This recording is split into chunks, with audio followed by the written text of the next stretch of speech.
हमारे साथ मौजूद हैं ओपी कोहली साहब, जो कि कल गुजरात के नए गवर्नर के रूप में ओथ लेंगे। सर, बहुत बहुत इस्तकबाल है मुनसिफ टीवी पर और बहुत बहुत शुभकामनाएं कि आप गवर्नर के रूप में अपॉइंट होने जा रहे हैं। तो सर, ऐसे में जानना चाहेंगे कि कैसे आप इस नई जिम्मेदारी को संभालेंगे। कॉन्स्टिट्यूशन में गवर्नर के करने काबिल काम क्या होते हैं दिए हुए हैं, उसका क्या रोल होता है, उसके क्या डूज डोंट्स होते हैं, तो उसके हिसाब से जो जिम्मेदारी दी गई है उसका निर्वाह करेंगे, उसको चलाएंगे। सर, कॉन्स्टिट्यूशन में तो बहुत सारी जो रिस्पॉन्सिबिलिटीज हैं गवर्नर्स की वो डिफाइन की गई हैं, लेकिन आप प्रत्यक्ष रूप से राजनीति में रहे हैं और ऐसे में अब गवर्नर पद पर बैठने के बाद कैसे मतलब उस चीज़ को जस्टिफाई करेंगे। मुझे लगता है गवर्नर का दोहरा रोल है। एक रोल ये है कि वो सेंटर का रिप्रेजेंटेटिव है, तो सेंटर में और स्टेट गवर्नमेंट में वो पुल का काम करता है। तो एक तो वो ये जो उसका रोल है, पुल वाला रोल सेंटर और स्टेट के बीच का, इसको वो निभाए।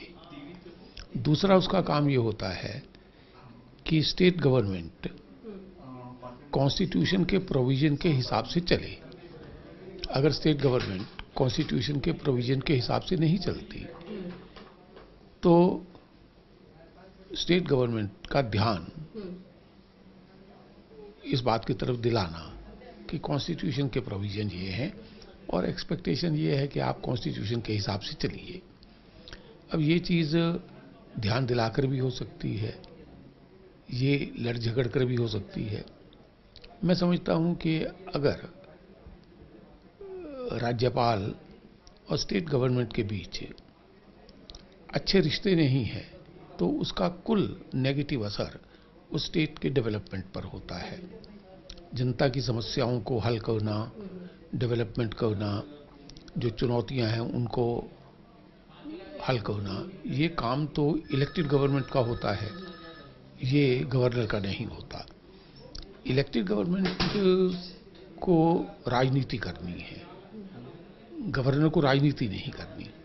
गवर्नर को ये देखना है कि संविधान के हिसाब से सरकार चलती है। अब अगर किसी स्टेट में, सवाल गुजरात का नहीं है, किसी भी स्टेट में अगर गवर्नर के और इलेक्टेड गवर्नमेंट के बीच ताल्लुकात में खिंचाव है तो उसका एक नेगेटिव असर होता है उस स्टेट की ग्रोथ पर, उसकी डेवलपमेंट पर। ऐसा नहीं होना चाहिए। इसलिए मैं समझता हूँ कि सवाल गुजरात का ही नहीं, किसी भी स्टेट का ऐसा सवाल है कि गुजरात के गवर्नर में और उस स्टेट की इलेक्टेड गवर्नमेंट के बीच में। आज से पहले आपने कई पॉलिटिकल रिएक्शन दिए होंगे, लेकिन आज आपसे एक सिंपल रिएक्शन जानना चाहूंगी उस रवायत के ऊपर जो एक लंबे समय से चली आ रही कि सरकार बदलती है तो राज्यपाल बदलते हैं।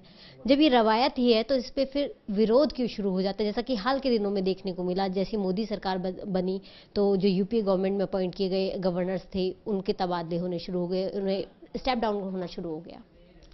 मुझको लगता है कि ताली एक हाथ से नहीं बजती, दोनों हाथ से ताली बजती है। इससे पहले यूपीए की गवर्नमेंट की थी।